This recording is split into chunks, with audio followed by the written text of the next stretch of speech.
Boa noite. Iniciamos a nossa web de instalação, operação e manutenção de sistemas de climatização. Pois bem, pessoal, nas últimas webs conseguimos trabalhar bem, né? Começamos pela instalação e no meio tempo a operação também, porque tem muitos pontos que são compartilhados, né?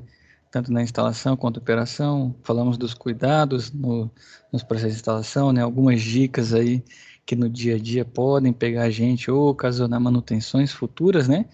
E daí para frente a gente trabalhou uma aula de manutenção também. Então, linkamos instalação, operação de modo conjunto, né? Foram ao mesmo tempo praticamente, e depois só a manutenção. Ainda tivemos uma web aula extra, né? Na semana que não tinha planejado, mas tivemos uma boa adesão. Falamos sobre PMOC, sobre as leis, né? A lei 13589, falamos sobre a resolução da Anvisa 9, tudo isso que regula e regulamenta a nossa área. Então, assuntos importantes, tivemos até a participação de um dos colegas, né, que tinha experiência com o pessoal da Vigilância Sanitária, que é basicamente um dos órgãos que atuam em conjunto, né, com a gente nessa questão de qualidade do ar. Então, o ar que a gente respira, né, que está sendo climatizado, que está sendo, né, refrigerado, no caso nem refrigerado, né, climatizado mesmo quando é conforto térmico, ele tem que ter um nível de qualidade, tem os parâmetros para ele atender. E a vigilância sanitária, quem fiscaliza, se tem um PMOC, né, está tendo a manutenção, a operação e o controle adequado, se tem responsável técnico, se tem um responsável pela manutenção, né, quem executa, a periodicidade e tudo mais. Então, na última, né, peço que quem ainda tem dúvidas e não participou ao vivo, segue gravada na plataforma e que vocês vejam essa web aula, pois justamente ela, né, foi quase um workshop, né? Fizemos aqui um bate-papo, ficou legal pra caramba. Eu gostei do resultado, né? Creio que os colegas que estavam ao vivo também. E aqui, já com o assunto findado, né? De certa forma, vamos trabalhar alguns instrumentos, né? Instrumentos aí que a gente usa no dia a dia, outros nem tanto, mas é bom para a gente conhecer e um conhecimento a mais, né? Como todos os assuntos foram abordados, nós temos um assunto a mais, né? Outra aula extra e hoje falando sobre os instrumentos. Eles estão presentes aí na nossa plataforma. Então, quem já fez, né, quem está fazendo um estudo diário, pelo menos 1 hora por dia, fazendo a leitura do material, já vai tê-lo lido, né, e tem ele disponível para quem ainda não fez, né, para quem ainda não leu. E vamos dar início ao nosso assunto de hoje. Né? Primeiro é o psicrômetro. Lembra da carta psicrométrica que a gente consegue cruzar as temperaturas com umidade relativa, cruzar com outras, né, grandezas que são necessárias nessa nossa área? Tem o psicrômetro, né? Então ele vem muito disso. Então é um equipamento constituído de dois termômetros idênticos colocados lado a lado, sendo um de bulbo úmido e outro de bulbo seco, que servem para avaliar a quantidade de vapor de água contido no ar. Então aqui tem a imagem dele, né? Quem está vendo por um dispositivo, né, celular vai ficar mais difícil, mas quem está pelo computador creio que vai conseguir ver, né, que ele tem as escalas ali. Então, nesse psicrômetro, né, conforme essa figura, é possível realizar a leitura por meio da verificação das posições dos ponteiros nas respectivas escalas de leitura. Então, nesse caso específico, é possível observar os valores de leitura de 30 graus Celsius no ponteiro inferior e 66% de umidade relativa no ponteiro superior do instrumento.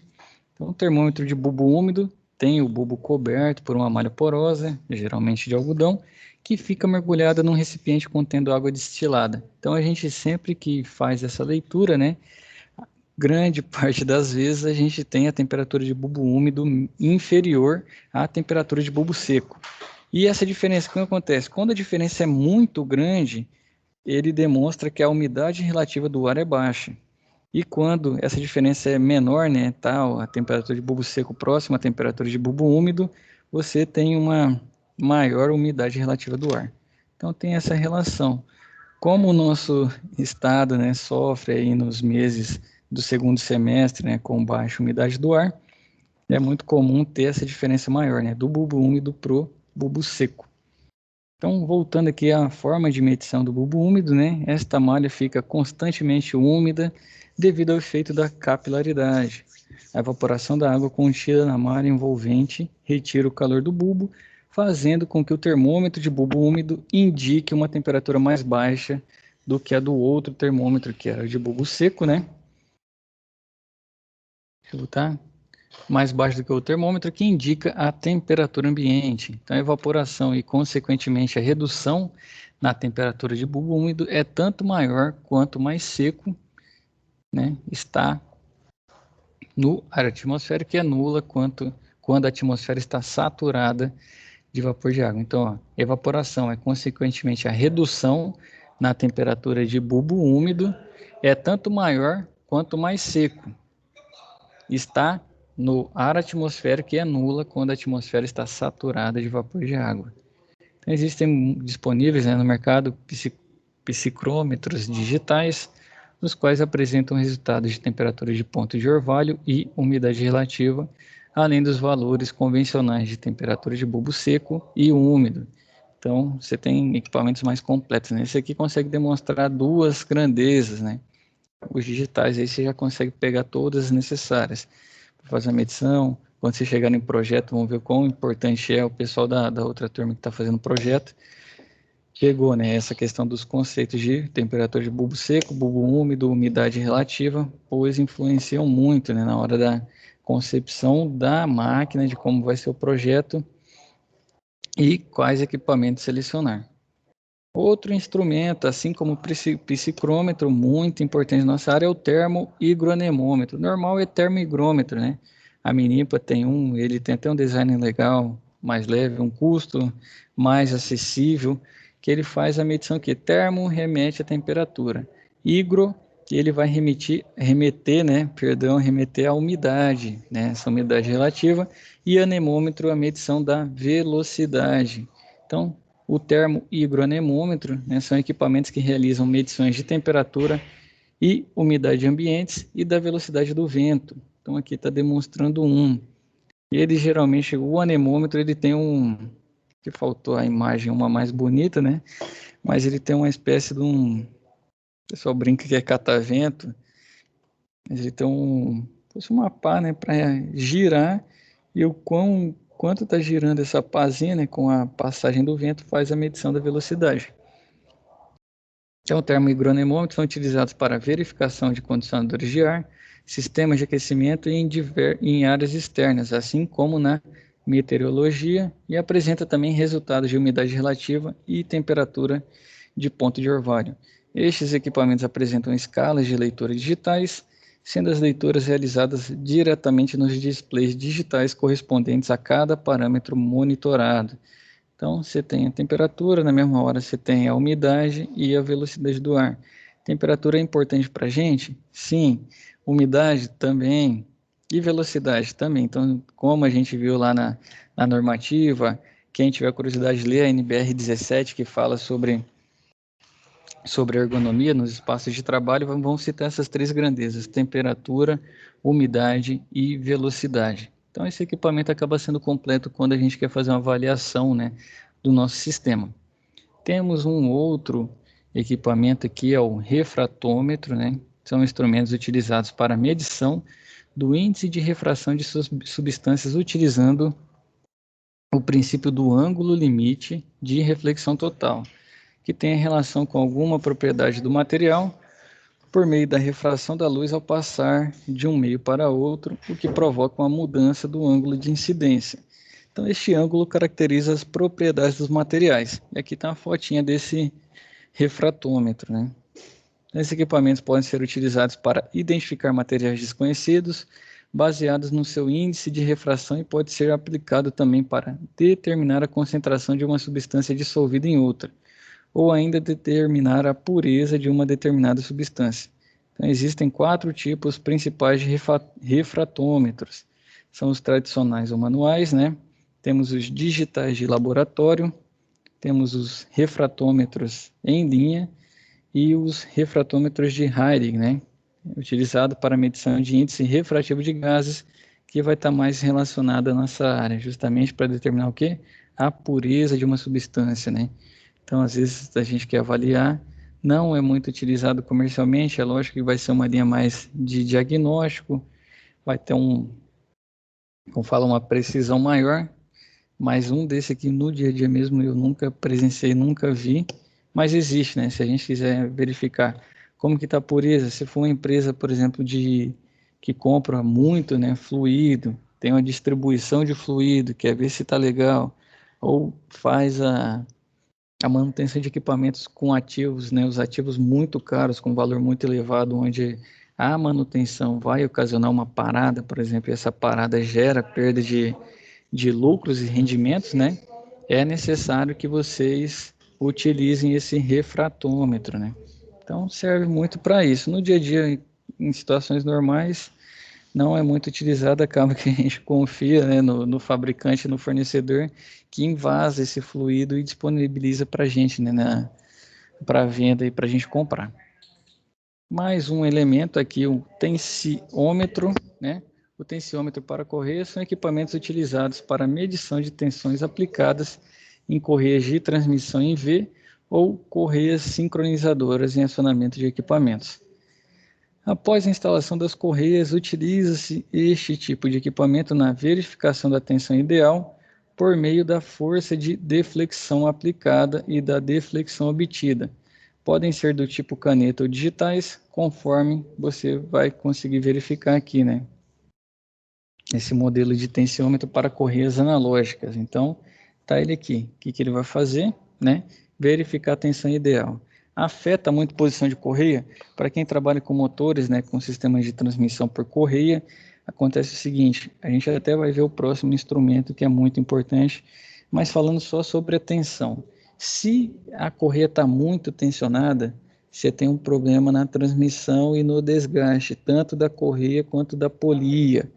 E a partida, né, pode gerar um escorregamento, mas muito tensionado, muitas vezes você pode também forçar o eixo, né? É lógico que uma correia não aplica uma força tão grande assim, mas dependendo do caso, perto, né, perto da dureza, né, desse material metálico que é o eixo, mas dependendo ele pode fazer movimentar essa polia, né, como tá a chaveta e tudo mais. Então uma tensão muito grande gera uma carga também adicional, né, na hora da partida. E uma correia frouxa, né, uma correia frouxa não consegue transmitir a força de modo adequado, né, ela vai estar sempre bamba, tudo mais, dependendo também pode haver um desalinhamento dessa correia, então, não tensionado demais não serve e bamba também não. Então, é muito importante, né, que a correia esteja na tensão certa e por isso o tensiômetro, né, justamente para garantir. Por quê?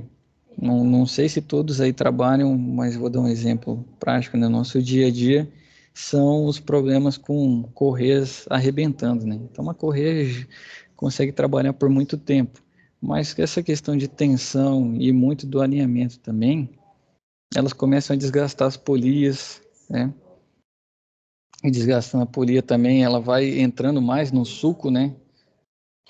Uma correia de transmissão em V, ela vai entrando mais no suco e quando ela toca, né, a parte interna da polia, porque o ideal é que ela toque as abas da polia, né, a parte lateral. Você toca na parte interna, aí sim tem um desgaste maior pelo atrito, uma perca de carga, a força, né, que é para ser transmitida já não vai ser igualmente feita, e correia estourando, polia estragando, e vira uma confusão muito grande. E aqui, linkando com o outro, né, o outro item que é o alinhador a laser. Então, o que ele ajuda, né?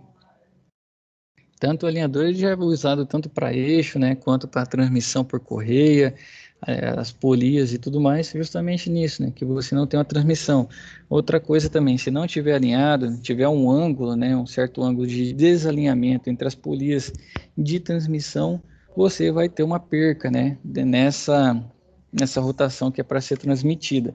Além de perca, a correia vai estar mal posicionada, vai tocar na lateral da polia onde não deve tocar, ou quando estiver girando, pode acabar girando, quando estiver girando, acabar gerando mais um ponto de atrito. Então, o alinhador a laser é muito bom, né? a gente já usou e realmente ajuda muito. Tem outros tipos de acoplamento também que precisam de alinhamento, né? Um acoplamento aí para sistemas de bomba, né? Recalque, geralmente é recalque, né? Recalque de água gelada, tudo mais, é necessário também esse tipo de alinhador. Então, né, esse alinhador são equipamentos destinados à realização de alinhamento de eixos de equipamentos rotativos. O alinhamento a laser tem maior precisão em comparação com os métodos tradicionais, seja régua ou um relógio comparador. As vantagens do raio laser frente aos sistemas tradicionais de alinhamento serão apresentadas aqui abaixo. Então, a primeira é precisão de leitura de 1 micrômetro, né? Eliminando erros sistemáticos e rejeitando leituras inconsistentes. Então, o que seriam esses erros sistemáticos? O posicionamento do instrumento. A gente creio que a gente viu, se não viu, mas o erro sistemático é do paquímetro, quando eu falava que se a gente não usasse de modo perpendicular à nossa visão, a gente poderia ter uma leitura errônea, né? 1 ou 2 milímetros a mais, dependendo do sistema, pode afetar. É lógico que tem o digital que evita, né, esse tipo de coisa, mas é um erro sistemático que o laser também evita, né? E outra, ele rejeita leituras inconsistentes, porque ele vai bater na barreira e devolver. Com isso, né, é muito mais simples a gente alinhar. Esse alinhador a laser, tanto usado na parte mecânica, e o pessoal também da construção civil, né, parede, vai construir forro, não sei se não viram na parte mecânica, construção civil vai fazer forro, né, vai fazer parede, o pessoal alinha muito com a utilização desses alinhadores a laser. Então, né, a precisão do raio laser chega a ser 10, ixi Maria, travou aqui, hein? Chega a ser 10 vezes maior do que a dos relógios comparadores. Segundo ponto é a simplicidade de procedimento. As medidas são realizadas de forma direta, evitando erros sistemáticos de cálculos ou interpretação. Então, às vezes você tem que ver a posição de um, comparar com a do outro, né? Assim como o relógio comparador, seu nome já diz, né? Fazer essa comparação, o laser já faz direto, né? E justamente é visual, é muito mais simples, né? Você disparar um raio laser, ele só vai parar quando ele tiver um obstáculo. Então ele consegue transitar muito similar à luz, né? Então ele vai até encontrar um obstáculo que impeça a sua passagem. E para isso, como por ser visual, facilita até na hora de você fazer um ajustezinho ali, né? É muito mais prático e muito mais simples, né? E o terceiro é a facilidade de montagem, sobretudo de eixos largos, sem que existam deflexões nos suportes mecânicos. É o que também linka com a gente estava falando agora, né? Justamente por ter esse laser disparado, ele é visual, a gente consegue ver ele com bastante facilidade. Você, na hora de fazer a montagem ali, né, fazer o alinhamento é mais fácil, né? Você movimentá-los para um lugar, eu tenho que movimentar 0,15 para a direita. Com o laser, você falou, tem que movimentar até onde está batendo o laser, né? Fica mais fácil até o nosso tato do que você ficar movimentando, medindo, até que encontre, né, um alinhamento ideal. Então, com a utilização da técnica de alinhamento que se baseiam em emissões de laser, é possível se determinar com precisão a condição de alinhamento em um conjunto rotativo, bem como colocá-lo dentro das tolerâncias recomendadas. Também se consegue detectar condições como pé manco, retilinidade, planicidade, né, combinando-se rapidez, praticidade e precisão. Então aqui tem a figura, né? Lembrando que sistema que a gente vai encontrar isso? No split? Não, a transmissão é direta, né? O motoventilador para o eixo, que é a turbina. No caso da condensadora, né? Esse para evaporador, no caso da condensadora, o eixo já é conectado diretamente à hélice, né? Para fazer essa movimentação, né, no nosso fluxo de ar. Isso, piso-teto vai ser bastante similar, cassete também. Nós temos diferença onde? Selfies e splitões. Geralmente, para movimentar a turbina, né, fica dentro de uma voluta e ela tem, né, um eixo com uma polia. E essa polia conecta com outra polia que está acoplada ao eixo do motor. Então, tem essa transmissão por meio de correia. Então, é uma correia que vai estar, né, nessas polias para a força, a rotação que está sendo gerada nesse motor seja transmitida para esse eixo. Dá para montar o motor direto no eixo? Seria uma complicação maior, questão de espaço, tudo mais. Então, é é utilizado esse sistema de transmissão. E aí sim o alinhamento. Outro local também, de forma similar aos fan coils, né, para água gelada. Então no fan coil vai ter uma turbina também com uma voluta para fazer essa movimentação. E aí é necessário esse sistema de transmissão também. Então máquinas maiores a gente vai ter esse sistema, né? Máquinas menores, o eixo já acoplado diretamente ao motor e muito também que é o tamanho, né? É menor nessas máquinas residenciais e, já é o tamanho mesmo, né? O tamanho, o peso, tudo mais, que é mais fácil acoplar e o outro precisaria de um maior volume no gabinete, né? Então aqui, ó, método de alinhamento. Tem a linha reta, né, calibre de folgas e seus olhos. Tem o método reverso com 2 comparadores. Temos o método de topo e face. O método, né, de alinhamento a laser, que é o que a gente está vendo aqui, que é o mais rápido e preciso. Temos o offset, né, com desvio paralelo. Então as linhas de centro dos dois eixos são concêntricas, mas paralelas. E temos, né, o desvio angular, que as linhas de centro não são paralelas, né? Não são paralelas, formando um ângulo entre elas. Temos o método horizontal, que é o ângulo de visão, né? Máquina movida para máquina estacionária, que a gente vai no olho, né? Então acaba que o laser ele é mais útil. Realmente se evita percas, né? Pensando no longo prazo, então, nível de parada, diminui muito as paradas, você com uma polia boa, com uma correia boa, o sistema vai longe. Então, os alinhadores a laser são equipamentos de vasta utilização na indústria e também podem ser utilizados na climatização, por exemplo, para alinhamento de eixos de ventiladores e exaustores de sistemas de ventilação. Tem a questão de alinhar os eixos também, né? É lógico que isso já tem uma dificuldade maior para fazer esse trabalho, mas de toda forma, né, no alinhamento de correias e polias, ele acaba sendo muito mais útil e é um trabalho que se você não fizer com alinhadora laser, você vai ter que fazer no olho, né? Olhando, e isso aí cabe interpretação e leitura, então vai afetar.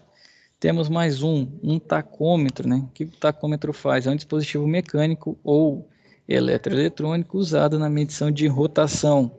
Então, eu quero mudar a vazão, né? Quero mudar a vazão do minha selfie. Tá com a vazão 4.000 metros cúbicos hora, mas o meu duto não comporta, né? Não comporta essa vazão. Então, se eu alimentar com essa vazão, vai começar a assoviar, fazer barulho, incomodar os usuários. O que eu vou fazer? Vou diminuir a vazão da minha máquina. Como que eu faço? Hoje em dia, com o advento de software starter e tudo mais, é possível, né, mexer na programação de modo eletrônico. Se não for, né, se for aquele W22 da VEG, um sistema ali que só é alimentado no trifásico e gira, né, conforme a placa do motor, você vai precisar mexer onde? Na polia. Então você muda o tamanho, né? Você vai mudando o tamanho da polia para justamente mudar, alterar a rotação, né, que esses eixos vão ter. O do motor vai rotacionar da forma como a placa, você não vai conseguir mudar. Mas as polias, você vai transmitir essa rotação para um eixo secundário, que é onde está a turbina, né? E aí você usa a relação, né, de rotação justamente para calcular e identificar qual é a vazão que vai ser insuflada na sua rede de dutos. O tacômetro, ele justamente vai te permitir verificar se a rotação está legal, se está batendo com o que você deseja. Então, ele vai medir essa rotação. Então, o tacômetro mais utilizado em refrigeração é o estroboscópio como mostrador digital de frequência, Este tipo de tacômetro possui uma lâmpada emissora de luz intermitente com frequência regulável, ligada ao aparelho por um cabo flexível e permite medições com grande facilidade, sem contato físico com o equipamento. Mede com exatidão a rotação de motores e de qualquer equipamento rotativo. Então você está lá, quer conferir se ficou quero diminuir a rotação dessa turbina de 800 RPM para 750, visando o menor fluxo de ar, né? Que insufla o menor fluxo e não tem problema na minha rede de dutos. Então você vai lá com o tacômetro e confere. Esse já é mais utilizado. pessoal também que trabalha com rebobinamento de motor e tudo mais, né, utiliza justamente para ver se a rotação, né, que na prática é real, a rotação real está compatível dentro da zona, né, do fator de segurança, conforme a placa, né, desse motor que ele foi dimensionado. Mais um dos instrumentos, né, é o medidor de vazão. Então, os medidores de vazões portáteis do tipo Clap-On, né, são os mais utilizados em verificações de sistemas de refrigeração e condicionamento de ar. Esses medidores utilizam o efeito da diferença do tempo de propagação, o chamado tempo de trânsito, de pulsos ultrassônicos para a determinação da vazão. Esse princípio mede o efeito da velocidade do fluxo de um líquido por meio de sinais acústicos bidirecionais. Os transdutores são normalmente instalados com ângulo entre 30 graus e são, né, com ângulo entre 30 são instalados a montante do fluxo, né, no T1, que emite um sinal para o transdutor instalado na jusante do fluxo, T2, que por sua vez emite um sinal em sentido contrário. Então aqui tem o sinal, né, parado do tubo e o sinal do líquido. Então aqui um a montante e outro a jusante desse fluxo, né, do nosso fluido. E justamente é o que, né? É para fazer a medição dessa vazão. Então, com esse tipo de equipamento é possível realizar as seguintes verificações. O que ele faz? Medição de fluxo de entrada e de saída para o trabalho de assistência técnica e manutenção. Então, você consegue, né, pegar e verificar se o fluxo está dentro do projetado, né, conforme o projeto, se está legal, né, se a vazão está legal, né, o fluxo está sendo laminar, se está sendo turbulento, isso afeta bastante. Geralmente, sistema de água gelada, né, você consegue verificar também se está tendo uma mudança no fluxo conforme o projeto, se a tubulação já está com algum tipo de sujidade ou algo assim. Né? Temos a manutenção preventiva das bombas de água gelada, que exatamente, né, a vazão vai nos dar sinais aí se está rolando algum problema, né, na nossa linha. Temos a detecção de processos incrustantes em trocadores de calor, mais um ponto, né? Então acaba que a água, se não tiver tratamento, né? Geralmente sistema de água gelada tem tratamento. Se não tiver, vai oxidar, né, o material e você vai perdendo, né? Ele vai perdendo, vai sedimentando ali, vai perdendo, a parede vai diminuindo a espessura. E conforme vai passando, né, essa sujidade, você tem os filtros Y, né, para fazer a retirada, né, a limpeza, a verificação. Se você não faz isso, a sua rede vai ficar, né, com material tipo uma ferrugem, né? Ele vai oxidando e a sua água vai ficando gelada. E isso vai passando pelos tubos dos trocadores de calor. Nos trocadores, eles já não são tão no mesmo diâmetro dos tubos do transporte da água gelada, né? E aí, meu amigo, ele pode chegar a entupir. E é o que o pessoal chama de varetar, né? Que é fazer a limpeza desses tubos dos trocadores de calor.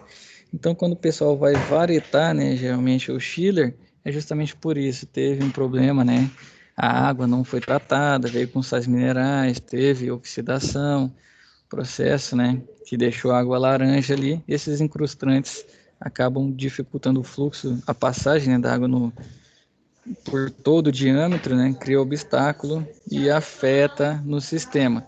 E outra é a otimização de sistemas de aquecimento de grandes instalações. Justamente também pelo mesmo motivo, né, controlar a vazão e ver se está sendo efetivo e conforme o projeto. Então, os medidores de água são utilizados sobretudo em sistemas centrais de água gelada, onde as exatas vazões de água nos fancóis são importantes para o correto balanceamento de cargas do sistema de climatização. Mais um instrumento é o balômetro, né, que realiza a leitura de fluxo de volume de ar em difusores e grelhas. É um instrumento que auxilia na economia de tempo e dinheiro, além de ajudar a criar um ambiente saudável. Então está ele aí na figura, o balômetro na imagem.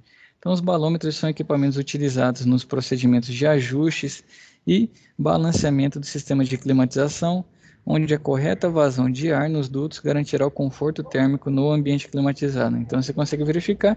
E além disso, né, quando monta-se um sistema automatizado, esse balômetro faz a medição e manda a informação. Tem grelhas de ajuste automático, que elas abrem e fecham, né, esse ângulo de abertura e fechamento, conforme a leitura e o programa que você fizer, né, o para acionamento, que vai fazer o controle dos dados, verificação e vai tomar uma decisão, né, para um atuador ali abrir ou fechar essa grelha.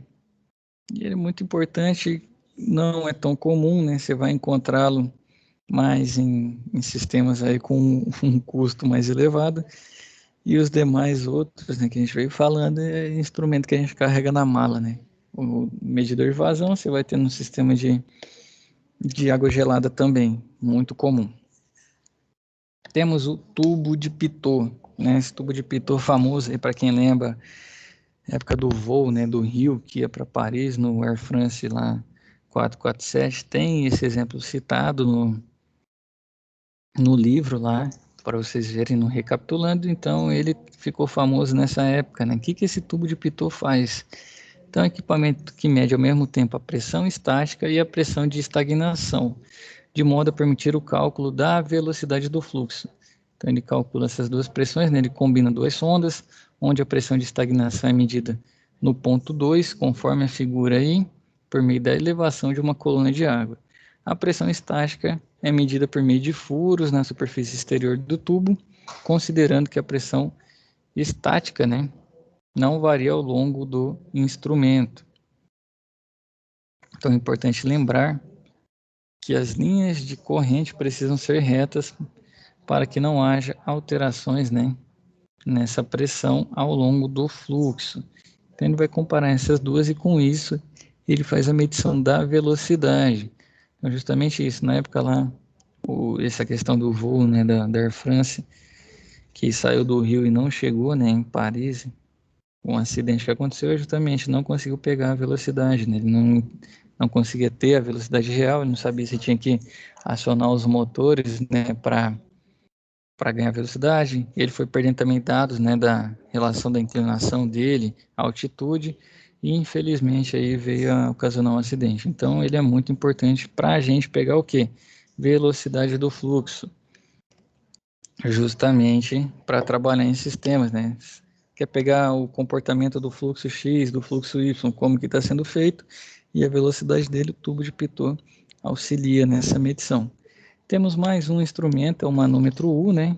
Os manômetros de coluna líquida em forma de U são constituídos de um tubo, né, em forma de U aberto em ambos os lados, contendo um líquido, chamado líquido manométrico nesta aplicação. O tipo mais usual utiliza o mercúrio, né? Como o líquido é muito mais denso que o ar, a densidade deste pode ser desprezada na análise. Então essa pressão, né, pressão P do outro lado fará o líquido subir no topo de uma altura H. Então aqui está a figurinha, né? O líquido subiu, né, até essa altura H.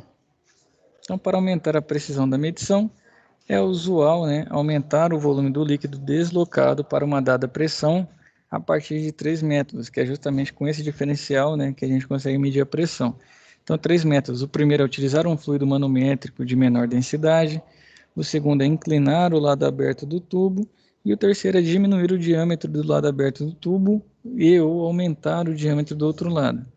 Como o tubo, né, terá um diâmetro pequeno no lado aberto, o líquido deve apresentar ainda uma tensão superficial baixa.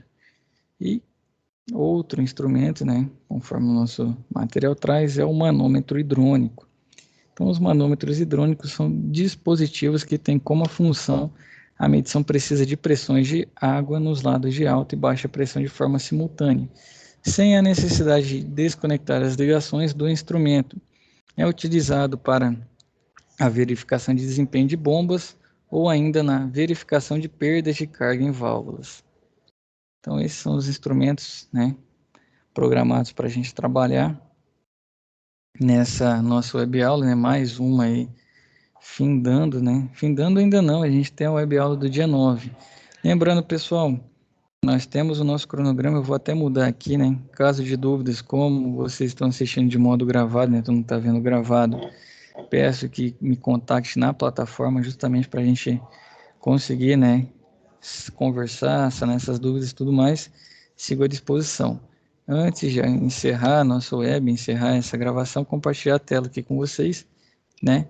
A nossa entrega está projetada para o dia 5, que eu sempre deixo no domingo, até o final do domingo, para todo mundo, né?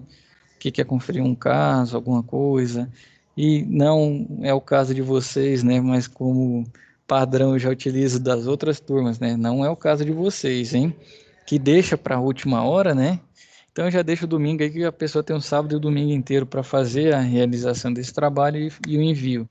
Lembrando que aqui é uma SAP, um fórum de discussões e uma lista de exercícios aí, somados os 49 pontos e os 4 momentos presenciais que vocês terão nesse sábado, né? Para, como fala? Para somar os 51, 49 mais 51, 100 pontos necessários para a aprovação na UC, certo? Então nós estamos na última UC. Outra coisa muito importante, quem está com alguma coisa atrasada nas UCs anteriores, quais são? Né? Essas UCs anteriores, comandos elétricos, termodinâmica, mecânica dos fluidos, né? Essa aqui que está rolando, peço que me envie na plataforma uma mensagem. Professor, estou com tal UC precisando enviar atividade. Já faça, já corre atrás, né?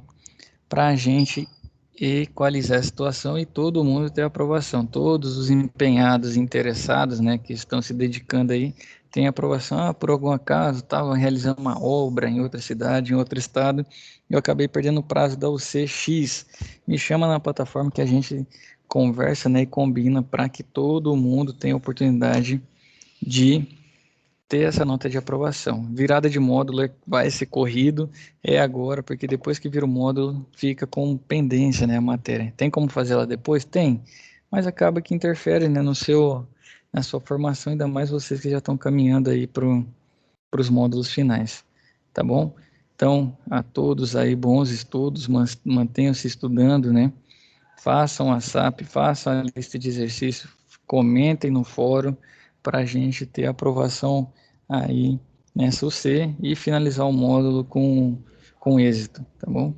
Então, bons estudos a todos, fiquem com Deus e até a nossa próxima web aula.